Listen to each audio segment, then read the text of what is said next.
श्री स्वामी समर्थ सर्वांना. माझ्या नवीन ब्लॉगमध्ये तुम्हा सगळ्यांचं स्वागत आहे. आणि मी बनवलं होतं मस्त असं राईस आणि चना मसाला. खूप टेस्टी बनलं होतं. तुम्ही नक्की असा चना मसाला ट्राय करा माझ्या पद्धतीने आणि मला सांगा कसा बनला होता. खूप छान बनतो. तुम्ही कमेंटमध्ये नक्की सांगाल मला. तर मी तुम्हाला सांगते त्याच्यासाठी मला काय साहित्य लागलं होतं ते मी आधी तुम्हाला सांगते.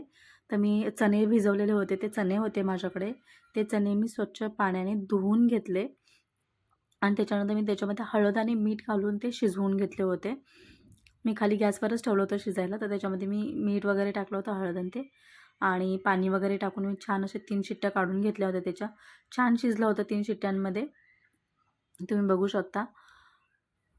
आणि मी खालीच गेले होते गॅसवरती ठेवायला कारण का रूममध्ये अलाउड नाही आहे तर. आणि छान असं त्याच्यावरती ते मी कुकर वगैरे ठेवलं, शिजवून घेतलं. त्यासाठी घेतलेलं साहित्य टमाटरची प्युरी घेतली होती आणि काही वाटण घेतलं होतं जसं की काड्या होत्या कोथिंबिरीच्या, नंतर अद्रक, लसूण, हिरवी मिरची आणि जे शिजवलेले चणे होते ते सगळे मी एकत्र बारीक करून घेतले. चणे का टाकायचे? कारण का त्याला चण्याचा फ्लेवर येतो म्हणून चणे टाकायचे. मग तुम्ही ज्याची पण भाजी बनवाल कडधान्याची तर तुम्ही त्याचं वाटण बनवताना त्याच्यामध्ये थोडं ते कडधान्य टाका, म्हणजे त्याचं चांगलं तुम्हाला टेस्ट लागेल. तर हे सगळं टाकून मी छान पेस्ट बनवून घेतली होती. तुम्ही बघू शकता. नंतर गॅसवरती मी कढई ठेवली. कढईमध्ये मी तेल वगैरे टाकलं. तेल गरम झाल्यानंतर मी त्याच्यामध्ये जिरं, मोहरी टाकून दिलं. ते छान तडतडल्यानंतर त्याच्यामध्ये जे काही तेजपत्ता होता किंवा खडे मसाले होते माझ्याकडे ते सगळे मी त्याच्यामध्ये टाकून दिलं. छान वास सुटला होता. वाह! तुम्ही पण म्हणाल की वाह! तू एवढा छान स्वयंपाक कशी काय बनवते? तुम्ही बघालच पुढे. माझ्या भाजीचा कलर बघूनच कळेल की किती छान बनलं होतं. आणि खूप छान मग कांदा वगैरे टाकला. कांदा भाजल्यानंतर त्याच्यामध्ये मी टमाटरची प्युरी केली होती ती पण टाकून दिली. बघू टमाटरच्या प्युरीने काय होतं ना, की भाजी छान मिक्स होते आणि असे ग्रेव्हीलाच ते छान थोडंसं हे होतं. तुम्ही बघू शकता. त्याच्यानंतर मी ते टाकल्यानंतर त्याच्यामध्ये काही मसाले होते, जे काही मी वाटून घेतलेलं जे काही होतं ना वाटण ते टाकून दिलं. ते वाटण पण छान टाकल्यानंतर मी त्याच्यामध्ये तुम्ही बघू शकता सगळं मिक्स करून घेतलं टमाटरच्या प्युरीमध्ये आणि छान असं तेल सुटत होतं त्याला. त्याच्यानंतर जे काही मसाले होते, हळद असेल, लाल तिखट पावडर, धने पावडर, गरम मसाला आणि घरचा मसाला ज्याला आम्ही चटणी बोलतो ते पण मी टाकलं होतं.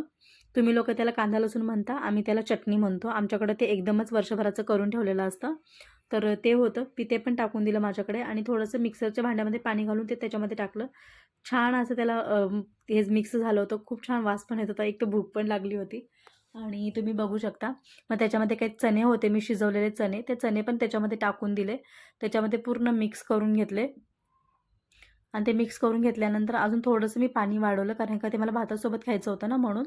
तर मी तर कुकरमध्येच पाणी घालून थोडंसं ते त्याच्यामध्ये पुन्हा टाकून दिलं. छान मिक्स करून घेतलं. छान त्याला तुम्ही बघू शकता एकदम कलर पण आला होता आणि सेम भाजी हॉटेलच्या भाजीसारखी झाली होती. तुम्ही नक्की ट्राय करा किंवा तुम्ही कधी माझ्याकडे व्हिजिट करा. मी तुम्हाला अशी भाजी बनवून घालेल. नंतर चवीपुरतं मीठ आणि कोथिंबीर टाकून दिली. खूप छान त्याला सर्व्ह करून घेतलं. मस्त भाजी शिजली होती. एकदम गाढी-गाढीची झाली होती. असं एकदम थिकपणा आला होता. त्याच्यानंतर मी मस्त असं माझ्या रूममेटला ताटामध्ये सर्व्ह करून दिलं. राईस होता तुम्ही बघू शकता. खूप छान वाफ येत होती आणि खूप टेस्ट पण लागत होती एकदम परफेक्ट. ह्याच्यासोबत जीरा राईस असतं तर अजून छान लागलं असतं. पण ठीक आहे. सांगा माझे व्हिडिओ तुम्हाला कसे वाटतात. मी कशी बनवली भाजी मला कमेंटमध्ये नक्की सांगा. माझ्याकडून काही चुकत असेल तर मला माफ करा. भेटू आपण पुढच्या व्हिडिओमध्ये. तोपर्यंत सांगा ही रेसिपी कशी वाटली आणि मला कमेंट करा नक्की. माझ्या चॅनलला सबस्क्राईब